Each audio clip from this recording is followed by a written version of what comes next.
Welcome students. This video lecture is a part of Florissant Public School digital learning program. Today we continue our chapter 5 surface chemistry.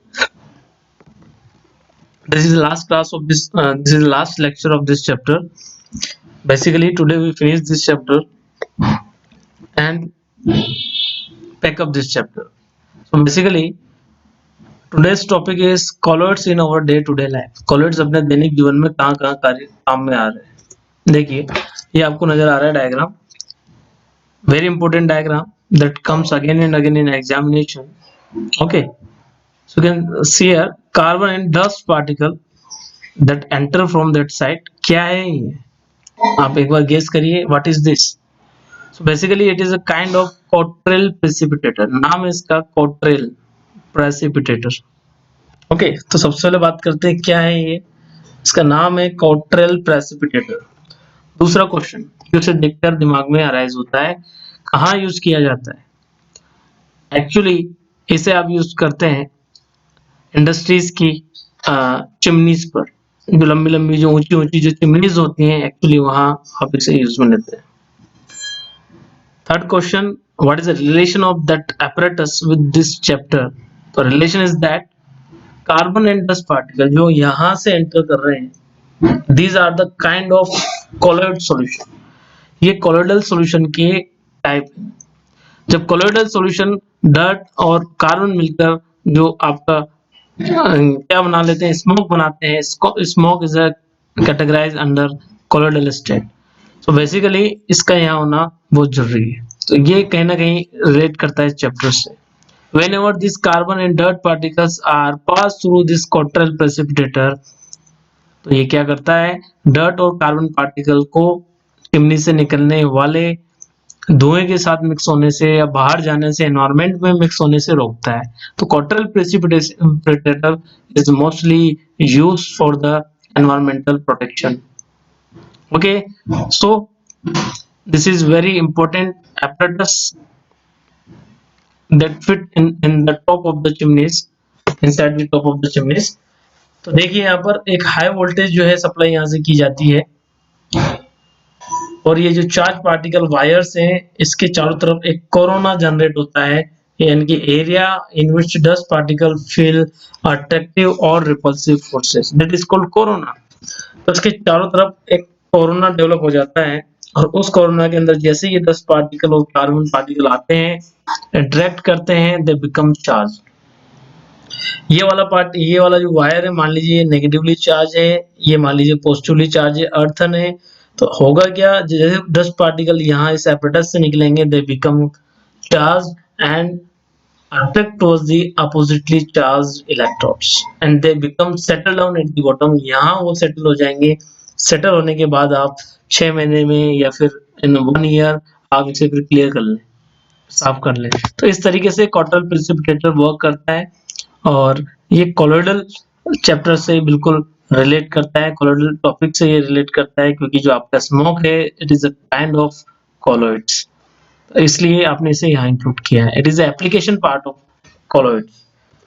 Now we have some little explanation for Cottrell precipitator.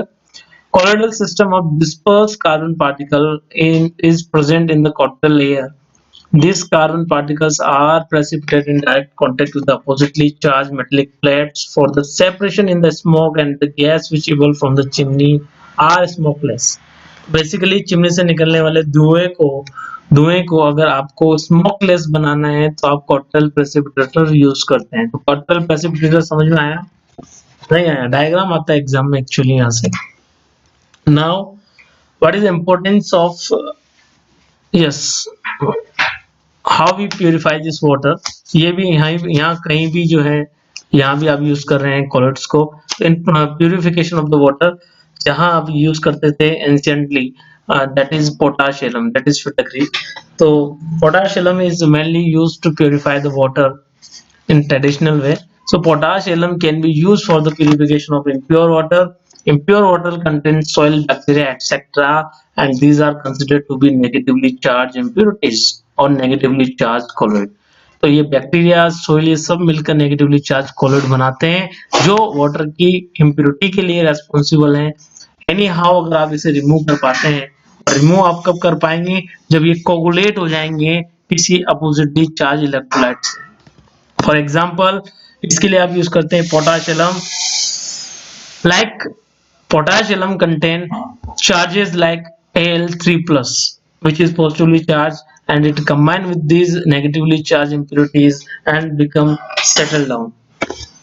तो pure water जो है वो फिर आप finally obtain कर लेते हैं decantation से। डिकेंटेशन मतलब आप जो भी कंटेनर जिसके अंदर आपने पोटाशियम को घुमाया है, फिराया है, वहां से आप उसे डिप करके बाहर निकाल लें, फिर आप उसे डिकेंट ऑफ कर लें। डिकेंट ऑफ का मतलब ये होता है आप उसे हल्का सा कंटेनर को थोड़ा सा टिल्ट करें, टेढ़ा करें, उससे जितना ही वाटर है प्योर वाटर वो आपका बाहर निकल जाएगा, प्रेसिपिटेट जो है नीचे वो सेटल हो जाएगा along with the aluminium ion.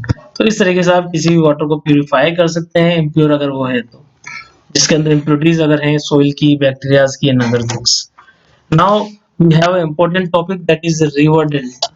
River delta जिसका नाम सुना होगा आपने, Sundarban delta is there. Actually river delta होता क्या है? रिवर डेल्टा एक एपरेटस है, एक एरिया है जो दो से बोला जाए कि 2 किलोमीटर से लेकर काफी ज्यादा स्क्वायर किलोमीटर तक आपका फैला हुआ होता है। 100 किलोमीटर के आसपास का एरिया होता है, काफी लंबा एरिया है एक्चुअली। ये दलदली टाइप एरिया है जिसे बोलते हैं आप marshy areas. Yes, marshy area is there. तो रिवर डेल्टा का नाम सुना होगा, सुंदरबन डेल्टा, जो आपको उधर मिल जाएगा बंगाल की तरफ। देखिएगा ध्यान से। तो इस तरीके से रिवर डेल्टा कैसे बनता है, जहां रिवर जो है आपकी जो बहती हुई आती है फ्रॉम टॉप टू बॉटम, जो आपका अगर आप मैप देखा आपने कभी, तो रिवर्स जो है फाइनल डेस्टिनेशन उनका सी होता है एक्चुअली। तो जहां मीटिंग पॉइंट है सी का और रिवर्स का, जिसे आप नदी का मुहाना भी बोलते हैं। तो river containing negatively charge clay particles, मिट्टी के साथ बहुत सारी मिट्टी आती है, यस, नदी के पानी के साथ बहुत सारी मिट्टी आ रही है जो कि नेगेटिवली चार्ज पार्टिकल्स हैं। और वो negatively charge particle whenever they meet with the ions, positive sodium positive ions that present in sea water, जब ये दोनों आपस में कंबाइन होंगे तो यहाँ क्लैम्प्स लाइक जो है स्ट्रक्चर्स यहाँ बन जाती है, छोटे छोटे जो है दलदली एरिया, मार्शी एरियाज यहाँ फॉर्म होता है, एंड एक काफी किलोमीटर तक फैला हुआ होता है, that is called river delta. इसका साइन डेल्टा जैसा होता है इसलिए इसे रिवर डेल्टा बोलते हैं, उल्टा ट्राइंगल। सो बेसिकली ये आपका जो है, यहाँ पे देखिए एरो को मैं शो कर देता हूँ। ये आपका जो एरिया है ये पूरा क्या है, सी वाटर है, 80 लेवल है यहाँ पर। या सोडियम आयन भी होंगे, क्लोराइड आयन भी होंगे, तो इलेक्ट्रोलाइट जैसे इसके साथ मिक्स होंगे रिवर के वाटर के साथ, जो क्ले को लेकर आ रही है नेगेटिवली चार्ज। तो होगा क्या, यहाँ डेल्टा फॉर्मेशन होगा, और डेल्टा फॉर्म अगर हो जाता है तो डेल्टा की अलग वेजिटेशन होती है, मैंग्रोव टाइप की वेजिटेशन है यहाँ आपको देखने को मिलती है। तो रिवर डेल्टा फॉर्मेशन कहीं ना कहीं इस टॉपिक से रिलेटेड है, इसका नाम है colloids, that's why we include here. तो ये नेचुरली अकरिंग कुछ चीजें हैं जो जहाँ डे टू डे लाइफ में जो है आपको कोलॉइड्स देखने को मिल रहा है। आगे बात करते हैं क्वेश्चंस का। ये तो कंप्लीट हो गया अपना चैप्टर। तो 3-4 चीजें इंपॉर्टेंट थी, उसके बारे में डिस्कस किया। इसके अलावा और भी 2-3 चीजें बातें मैं डिस्कस कर लेता हूँ। For example, after shaving we apply potassium cube over the surface of, yes, after shave आप यूज करते हैं। आफ्टर शेविंग जो क्रीम्स होती है, या आफ्टर शेव आप टकरी का टुकड़ा जो है आप उसे क्या करते हैं, रब करते हैं आपके चेहरे पर। तो एक्चुअली ये ऐसा क्यों करते हैं आप, क्योंकि जो भी कट आपके लगते हैं तो वहां वो फिटकरी से निकलने वाले जो एल्यूमिनियम 3+ आयंस हैं वो क्या करते हैं, ब्लीडिंग को रोकते हैं, ब्लड क्लॉट फॉर्मेशन कर देते हैं, तो ब्लड का क्लॉटिंग कर देते हैं।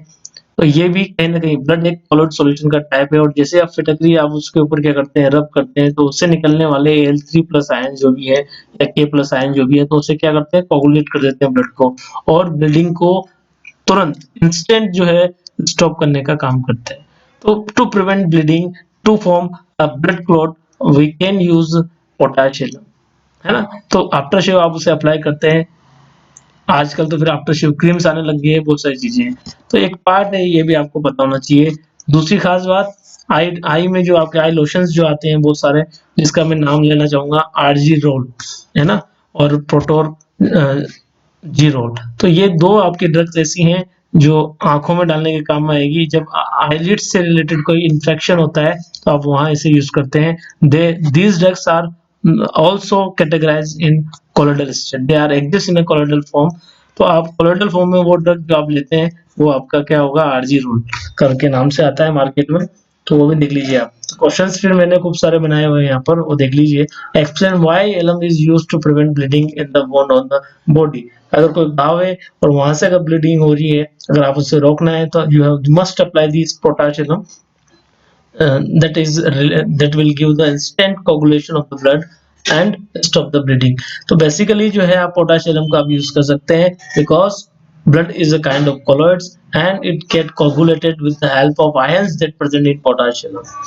Second question, explain the role of colloid in our daily life। colloids कहाँ काम में आ रहा है, आप इसमें ब्लड का जिक्र कर सकते हैं, ब्लड आपकी बॉडी के अंदर होता है, ह्यूमन बॉडी के अंदर, उसके बारे में आप बात कर सकते हैं। colloid से रिलेटेड ड्रग्स की आप बात कर सकते हैं यहाँ पर, है ना, मेडिसिन जो अवेलेबल है उनके बारे में बात कर सकते हैं आप। बहुत सारी चीजें हैं। कोलेट्स आपके tanning of rubbers, yes, tanning of leathers में काम में आ रहा है, रबर्स मेकिंग इंडस्ट्रीज में आप काम में लेते हैं, तो बहुत सारी चीजें हैं यहाँ पर, उसकी बात करेंगे। फोटोग्राफिक इंडस्ट्री में भी काम में आ रहा है ये। Third question, name the drug which are use as a colloids. तो एग्जांपल मैंने क्या नाम भी दे दिया है, किसी बच्चे को लर्न करने में दिक्कत आए तो आरजी रोल एंड प्रोटोजीरोल। So two drugs are there that can use for the treatment of eyelid infection। eyelids जो होती है उनमें जो इन्फेक्शन हो रहा है तो उसको रोकने के लिए आप इस टाइप के कोलोइड्स आप यूज करते हैं। तो कोलोइड्स का डे टू डे लाइफ में बहुत ज्यादा रोल है, बहुत ज्यादा इंपॉर्टेंट है कोलोइड्स, है ना। ये तो कुछ सिलेक्टेड एग्जांपल्स और फिनोमिना जो मैंने आपको शो किए जो कोलोइड से ही एक्सप्लेन होते हैं। इस तरीके से आपका पूरा चैप्टर कंप्लीट हो जाता है। And if you got some difficulties regarding questions you can ask in our comment section।